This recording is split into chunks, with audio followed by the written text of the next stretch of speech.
suami menyampaikan satu janji kalau terjadi satu peristiwa maka talak 3 jatuh kepada istrinya. Kemudian terjadilah peristiwa itu, apakah otomatis kemudian talak 3-nya kemudian jatuh dalam kondisi suami pun menyampaikan itu dalam keadaan sangat terpaksa, bukan dari kesadaran yang sepenuhnya dan belum ada talak 1 atau 2 sebelumnya. Baik, kita rujuk dulu kepada keterangan Rasulullah SAW yang terdapat di antaranya dalam hadis riwayat sahabat Abu Hurairah. Beliau meriwayatkan hadis dari Nabi SAW dan ini nanti akan dikutip oleh beberapa imam-imam ahli hadis, di antaranya ada Imam At-Tirmidzi. Beliau menyampaikan riwayat ini nomor hadis 1184. Thalathun jidduhunna jiddun wa hazluhunna jiddun. Thalathun, ada 3 hal. Hati-hati, ada 3 hal. Jidduhunna jiddun. Kalau ini serius dilakukan, maka hukumnya jadi serius.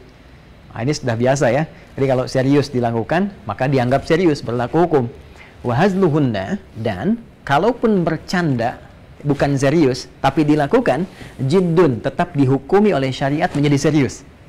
Hati-hati nih ya, ini sangat unik. Ada satu hukum dalam syariat tentang 3 persoalan yang kalau Anda kerjakan baik serius ataupun canda, hukumnya tetap serius, artinya terjadi hukum di dalamnya ya. 1, an-nikah, yang kedua talak, cerai kan.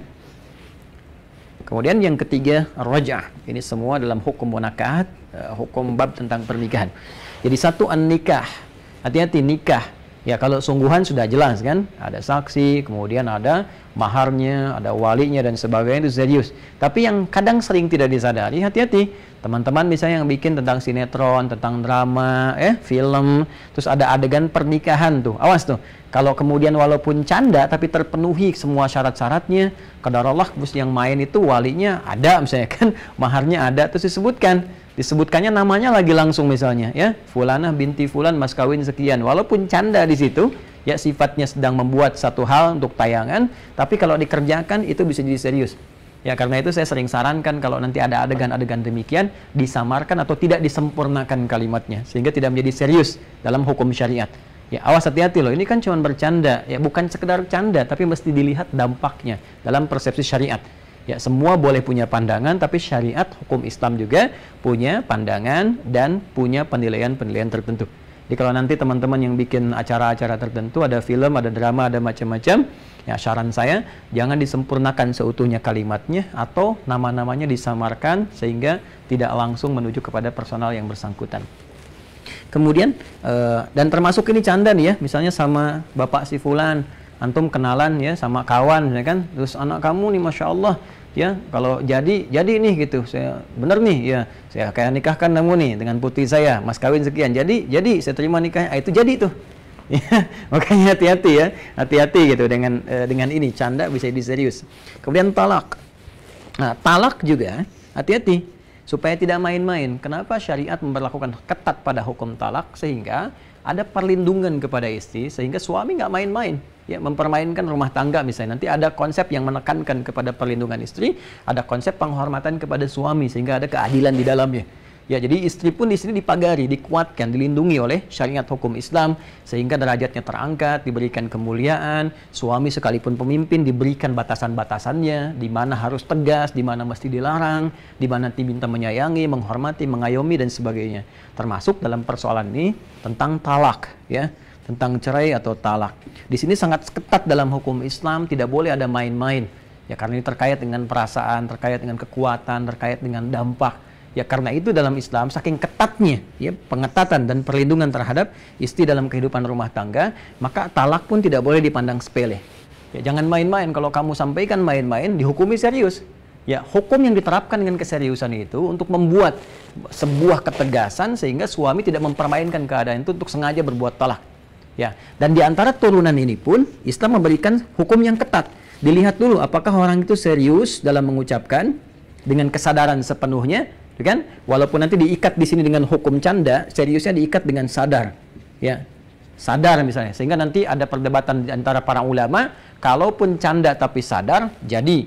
Tapi kalau misalnya di luar kesadaran, ya, sedang kondisi tertentu atau misalnya mohon maaf nih sedang mimpi tiba-tiba saya talak kamu gitu kan. Nah, ini tentunya tidak masuk dalam kategori hukum karena di luar kadar kesadaran. Tapi kalau dia menyampaikan dalam aspek kesadarannya, nah, serius ataupun canda, itu bisa menjadi hukum. Ya, kemudian yang kedua, tidak sembarangan dalam memberikan hukum talak langsung pada tahap yang tertinggi. Ya, kan ada nanti tahap talak yang 1, talak 2, talak 3. Itu pun bukan permainan, teman-teman sekalian. Ingat betul ya. Jadi talak itu solusi terakhir dari syariat untuk menyatukan. Asalnya bukan memisahkan. Ya, asalnya bukan memisahkan. Jadi diberi kesempatan untuk sadar kembali ya akan rencana kehidupan berumah tangga, tentang hikmah berumah tangga, tentang kasih sayang yang telah dijalin. Jadi diberikan solusi sampai 3 kali, ya kan? Jadi pertama ini sampai diberi kesempatan untuk balik lagi 3 kali masa suci kan?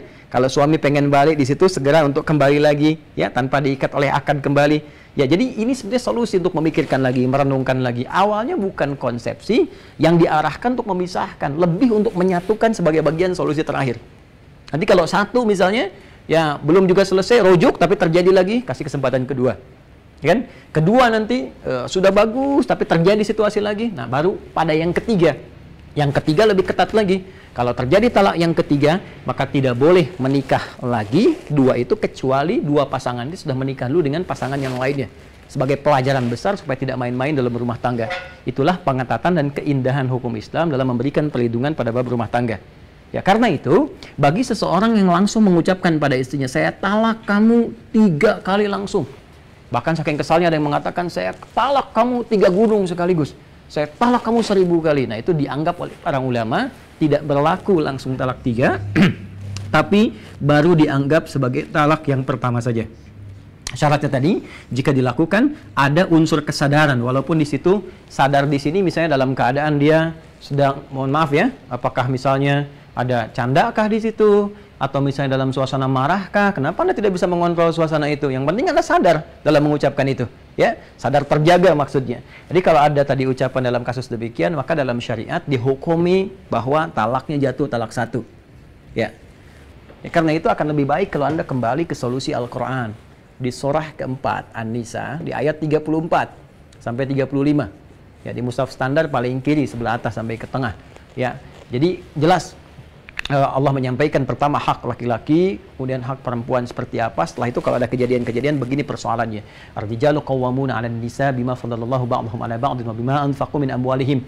Ya Allah memberikan kedudukan pada laki-laki jadi pemimpin, pengayom di rumah tangganya, pelindung, ya, dan diberi bekal oleh Allah. Ini loh bekal untuk bisa kekuatan mencari nafkah. Sehingga dengan itu disetting, ya, diset oleh Allah di rumah tangganya, laki-laki punya wibawa, punya keberanian, punya mengarahkan dan sebagainya. Nanti istri punya potensi yang lain. Ya, fasalihat wa qanitatun hafidhatul lil ghaibi bima hafizallah. Nah, kemudian setelah itu apa yang terjadi? Kalau khawatir terjadi persoalan-persoalan kata Allah, buruknya komunikasi, ada persoalan-persoalan yang nggak nyaman, maka setelah itu coba saling merenungkan dulu. Fa'idhuhunna, saling curhat. Jadi bukan curhat pada orang lain, apalagi curhat di media sosial. Nggak nyangka ya, tuh, nyangka kan? Nah, akhirnya muncullah kemudian Anda bikin statusnya di Chicago, ya komen di Chicago kan bisa muncul gitu. Jadi hal-hal demikian lebih baik curhat bersama aja, diskusi bareng-bareng, ngobrol. Bahkan di ayat ke-35 ya jelas disampaikan fa in khiftum shiqaqa bainihima fab'athu hakaman min ahli wa hakaman min ahliya. Ya kalau nggak bisa menyelesaikan sendiri ya undang yang menurut Anda bisa dipercaya dari pihak ketiga. Ya paling minimal keluarga dari istri siapa, keluarga dari suami siapa, dudukan persoalannya. Ya, kalau nggak bisa duduk ya sambil rebahan gitu kan, dan seterusnya. Jadi saya ingin katakan bahwa solusi di Al-Quran itu sangat indah. Tidak harus Anda mengeluarkan sesuatu karena emosi. Ya, dan yang terakhir adalah roja'ah, persoalan untuk rujuk. Jadi rujuk itu juga ada persoalan disampaikan, saya pengen rujuk ya, kita ketemu lagi misalnya malam ini kita ketemu bareng-bareng, bisa nyaman lagi, gabung lagi, itu sudah dianggap rujuk. Jadi saya kira yang pertama yang jadi pelajaran ya untuk saudari kita dan keluarganya, pertama berbahagia bahwa Masya Allah masih menghunjam rasa cinta dalam jiwa suaminya. Mudah-mudahan dijaga oleh Allah Subhanahu Wa Taala, diberkahi kehidupan rumah tangganya dan tidak bermain-main untuk mengeluarkan kata-kata yang berdampak serius. Yang kedua ini jadi wahana untuk introspeksi, disadari bahwa tidak ada yang sempurna. Ya, istri pasti ada kekurangan, suami juga demikian. Jadi semua saling mengoreksi. Kalau ada kekurangan, tandanya Anda manusia. Ya, karena cuma malaikat makhluk yang diciptakan oleh Allah sempurna dalam konteks tidak ada berbuat maksiat. La ya'sunallaha ma amarahum wa yaf'aluna ma yu'marun. Malaikat tidak punya bakat untuk melanggar ketentuan Allah dan selalu mengerjakan sesuai dengan tupoksinya. Jadi malaikat tak pernah maksiat. Nggak pernah dengar kan malaikat Jibril korupsi ayat misalnya, kan nggak ada. Atau malaikat maut salah cabut nyawa, kan nggak mungkin gitu ya. Jadi malaikat yang sempurna. Jadi kalau misalnya suami pengen yang sempurna, ya nikah sana sama malaikat Jibril, malaikat maut, kan nggak mungkin. Karena malaikat itu sempurna, tapi sifatnya tidak ada nafsu, ya, dan tidak seperti kita. Maka kalau manusia berbuat salah, ini menunjukkan kemanusiaannya. Karena itu dia disebut insan, disebutkan 65 kali dalam Al-Quran. Salah satunya terambil dari kata nisyan, yang artinya lupa. Nisyan itu lupa, dari kata nasya. Saya lupa, nasitu. Saya salah, nasitu. Ya, kami lupa, itu nasina. Ya, kami lupa, nasina. Nah, lupa kadang-kadang itu bisa mengarahkan pada salah. Ya, salah itu akhto'a. Saya salah, akhto'tu. Ya, kami salah, kita salah, akhto'na. Baik, jadi kalau kita sering berdoa di Al-Baqarah ayat 286, Rabbana la tu'akhidna inna sina au akhtana. Ya Allah, mohon jangan hukum kami kalau kami lupa, dan dengan lupa itu menyebabkan salah. Ya, orang kan tahu kalau korupsi itu salah kan, cuman saat korupsi lupa gitu. Ya kan? Orang kan tahu mencela itu salah, cuman saat mencela lupa. Dan lupanya kalau dipelihara itu menyalahkan atau mengarahkan kepada kesalahan yang sifatnya lebih berbahaya.